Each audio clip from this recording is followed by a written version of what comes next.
Good morning. Those of you who have just seen the thumbnail to this video and think that there is going to be a live action remake of Thunderbirds, I'm afraid that is not the news I have today. The news I have is that at 8 o'clock this morning, British summertime, the Gallagher brothers announced that they are going to get their band Oasis back together and go out on tour next year.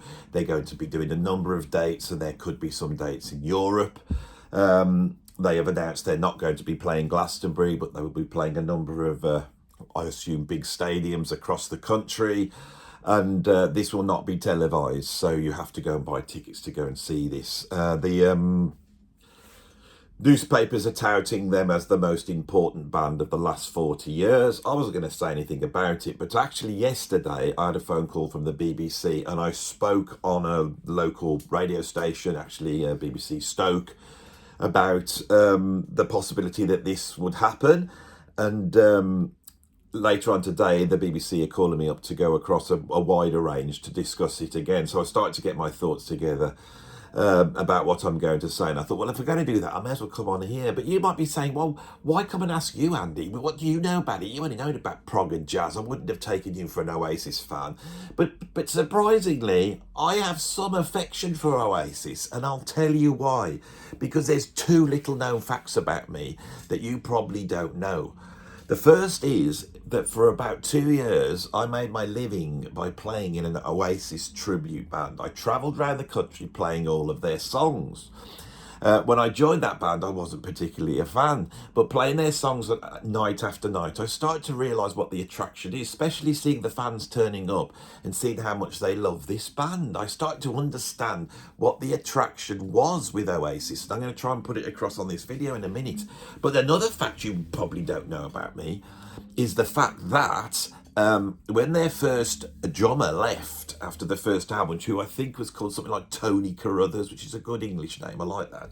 When he left and they were looking for another drummer, I had a friend that worked at MTV and knew their management, and I prepared a demo tape, some photographs and a biography, and I sent it down to this band I'd never heard of called Oasis in the hope that they might audition me and take me on as their new drummer. Of course, they never did, and nothing came from it. But I have always looked back on that because the audition tape that I sent down, which was a bunch of really chopsy jazz fusion with me playing in 1916 time, and then the photograph of me looking all moody with long hippified hair, was obviously the complete opposite of what they were looking for. In the end, they went for the great Steve White's brother, Alan White. Steve White, of course, is one of the greatest drummers to come out of the UK and played with Paul Weller and various other projects. And I think he actually played for Oasis for a while, but his brother Alan White went in, a very strong drummer.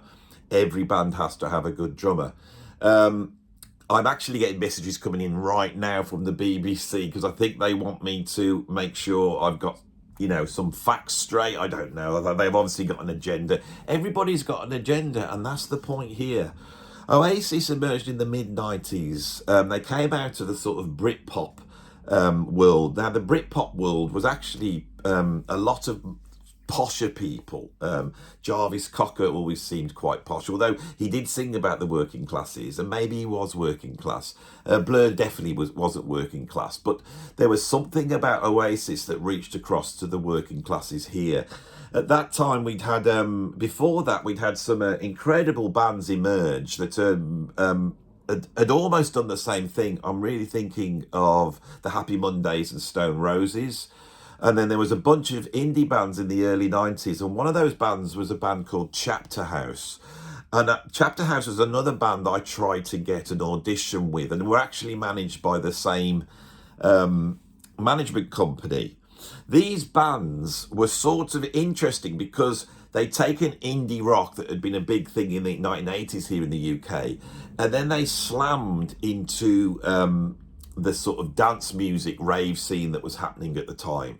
And there was a whole explosion of bands like Jesus Jones, bands like EMF, the bands from Stourbridge like Ned's Atomic Dustbin and the Wonder Stuff and Pop Will Eat Itself.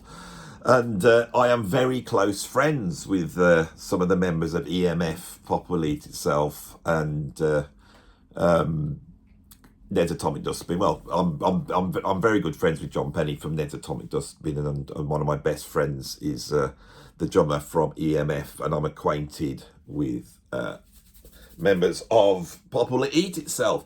And these bands are interesting because they were really delving deeply into dance music to such an extent that they were really using those sort of techniques. Oasis never did that. Oasis seemed to access a part of indie rock that was going back to the Beatles, that was going back to Pink Floyd, especially The Wall, and somehow managed to grab that same audience, and they crossed over. So fundamentally what happened in the 90s is you suddenly had a bunch of people that were fans of a guitar-based rock band that were not normally fans of rock music. They were something else. You could quite happily hear Oasis songs sung on the football pitches, for example. The people who are into rave culture could easily also be listening to Oasis. There is a whole generation of people that have been brought to music and actually got into some serious music. I have a friend who has been introduced to all sorts of progressive rock and jazz fusion, who originally came to music from Oasis. So they have, especially here in the UK, they have a very strong cultural importance, which is why this is a newsworthy story. When I got out, I played in the Oasis tribute band. Initially, I thought, well, these are hackneyed chord progressions. They've nicked the melodies off various Beatles tunes. One of the tunes sounds like the Coca-Cola advert, and the lyrics don't make sense. And that's what I thought. And I didn't think it was very strong at all. But what they do possess is what great pop music possesses. Their songs, when they're at their best, is not great rock music. It's not about the riffs, or it's not about the political intention. The lyrics often sound like they mean something, but when you analyse them, they don't mean anything at all. It's almost, this is the definition of pretentious for me. You know, what gets labelled levelled at progressive rock bands. Oasis are the ultimate pretentious band, but what they do possess are two things that I think are really important. They possessed incredible pop hooks, and the lyrics act really well. So the lyrics might not make sense, but when they're singing something like "You're My Wonderwall" or something like "Don't Look Back in Anger," that lyric in itself has a meaning, and it's attached to a hook, which seems to, in the way that they arrange the songs, seems to bring out a sort of emotional response in a number of people. When the Manchester bombings happened, the song that just naturally became the anthem of that was "Don't Look Back in Anger." Now, if you analyse the lyrics, it's probably got nothing to do with what was going on there, but what was important was the chorus. It's like Queen have the same ability to create songs that people can sing in a pub and they can all join in with. The other thing that's incredible about Oasis is Liam's image and his voice. His voice is absolutely iconic. As soon as he opens his mouth, there's a sneer there, which is very attractive, and a voice which is instantly recognisable. You know it's Oasis because you have his voice. There's many bands that have this. And then image-wise, he had a swagger. I always remember laughing at a joke that a comedian told, where they were saying that, I think it was Harry Hill said this, that he was comparing Mick Jagger to Liam Gallagher. He goes, Mick Jagger could live in a very small house with very narrow corridors because the way he moves is all very narrow like this. But Liam has to have lots of bay windows because he's always walking around like this, which I thought was very funny and silly. So that is the cultural importance. There is something there that's really important. It's important to normal people. My kids tell me that the Oasis songs have become very popular recently. And I think this is an attribute of the internet. I learnt recently that the most played song on Spotify, the biggest song on Spotify, is not Stairway to Heaven or even Bohemian Rhapsody. It's Wonderwall. So the kids know it. A lot of people of my age have a very affectionate and nostalgic view of this band. And so even I am interested about them getting back together and going out on tour. It's going to sell a lot of tickets. It's going to put guitar music back on the map. It's going to put bands of a certain age back on the map, because I do believe that we do need to see older people out there playing. I'm going to say this, aren't I? But I think it's very important. I think we've gone past this sort of rock and roll thing where something's only relevant when you're like 22 years old. I think bands still have something to say, but does Oasis have something to say? And I'm afraid I am pretty aware that the reason why this happened has got nothing to do with the animosity between these two, or the fact that that animosity has abated, which is what the news story will be. It will be they had a big argument in Paris in 2009 and they haven't spoken to each other since, but now more recently things have softened and now they're friends. Now their arguments, which have been very public, are public for a reason. There are a number of bands who fall out, but they don't advertise those falls out on the media. But with Oasis, it's always been a marketable thing, these two fights, and a lot of people, especially working class people in the UK, like the idea of two brothers fighting. It's a compelling thing, and so this has been used in the media to keep this band's name in the media. Now, these guys don't need to make any money, right? The 400 million that's been offered them to go out on tour, they probably don't need it, but there will be an industry around this band. And this is something you have to remember when bands get back together. There's an industry around them. There's lawyers. There are management companies. There are people looking after the catalogue and extracting the royalties from that catalogue, and people trying to place these songs into films so it can make more money.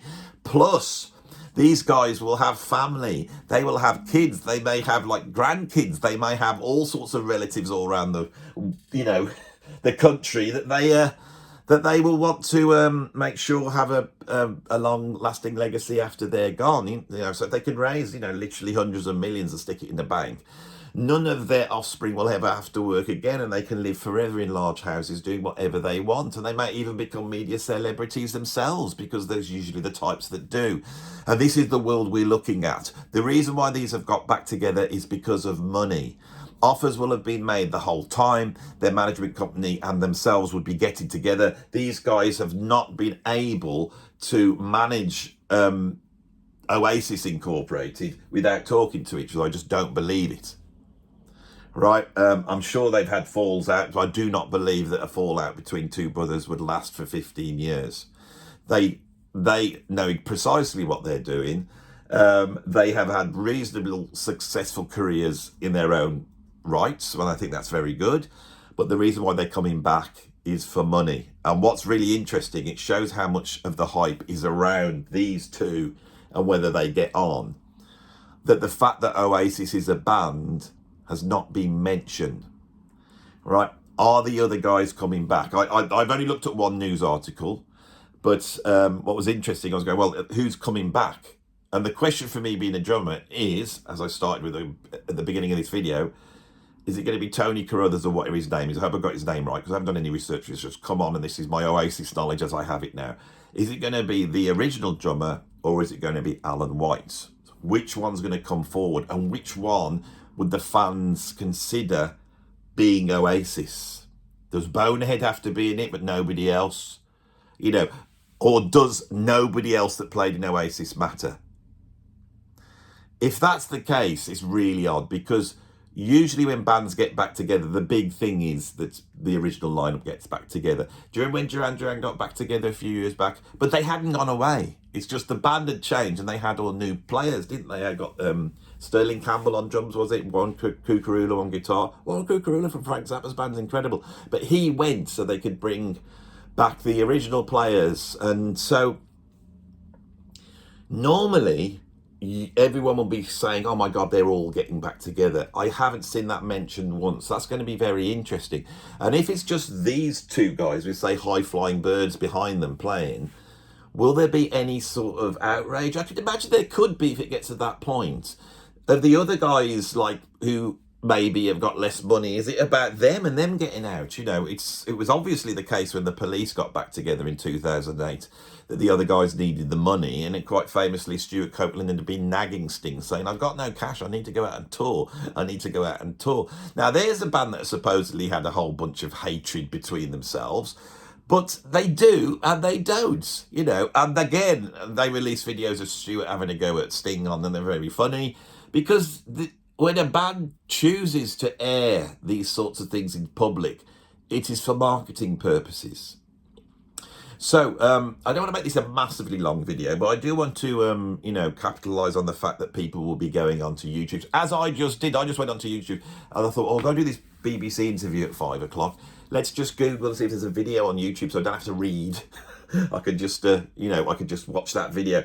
And I thought, hang on, if I'm doing that, other people will be doing that. And that's the point. It's good for the music business. It's good for the music economy. And in this case, it should be good for me. Let's see how many videos we get on this. But I hope I have added something to the discussion which has got some thought behind it. And I'm not just parroting what the newspapers have said. You watch what the other ones will be doing. So I hope, that I've been able to elucidate the positiveness, because I know a lot of my fans have been going, Oasis, they're rubbish, right? Oasis are not rubbish. They wrote some very, very good songs, but those songs operate in a different way to what most sort of guitar-based bands' songs operate. They are much closer to Queen than they are to the Beatles, for example. Or the Beatles could do it all, couldn't they? Anyway, they're still alive. They're still possessing their full powers, I imagine. They're not too old. It's not like Phil Collins going on the Last Domino tour. It's not like that. They still look cool. They still look like their younger selves, just about, and they've kept their finger in the pie, so they should not have to come out all rusty. And they're going to be able to go out and play a whole bunch of songs that people have grown up with. And there will be a moment when these two are back on stage and everyone will feel good because they're actually friends with each other. Imagine if they walk out and they shake hands or even hug each other. It'll be exciting. And if there's some animosity still between them, it will also be exciting. Even if both things happen, it will be exciting. But we know that when these two step forward and Liam sings I'm a Rock and Roll Star, even those who hate the band but know about those songs will feel a little pang of nostalgia. I know I will, and it will take me back to a quite a happy time when things were simpler and I made my living by basically sitting on a bus driving to various venues and then getting up and playing various Oasis songs.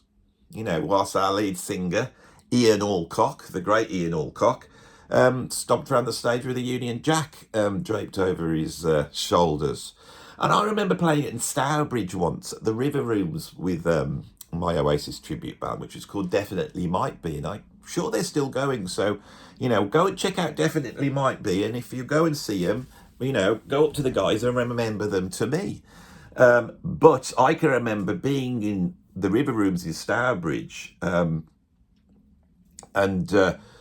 Ian got up with his Union Jack on, and the Union Jack dropped onto the stage, and some rotten Oasis fan grabbed it and stole it.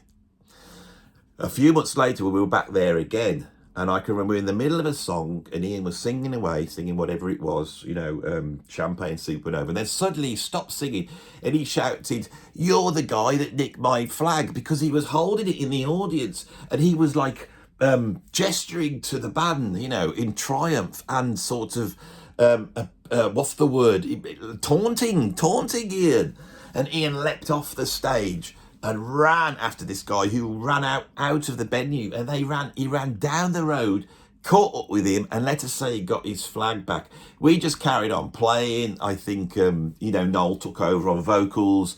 And then suddenly, after about 10 minutes, Ian entered the room. We saw the doors fly open, and at the back of the stage, Ian was holding his flag resplendent like that, and the crowd cheered. And those sorts of memories, which I have got these wonderful memories of spending my time as a drummer in bands. I've got hundreds of these. And if this was only excuse to relay that story, then I've done my bit this morning. So anyway, optional lecture for you. Little video about Oasis. I hope you like it. If you do, like and subscribe. Go over to Definitely Might Be and give them a like, or whatever you can do with them. And basically just share the love. That's all we ask for. And I'll see you on the next video. Thanks for watching.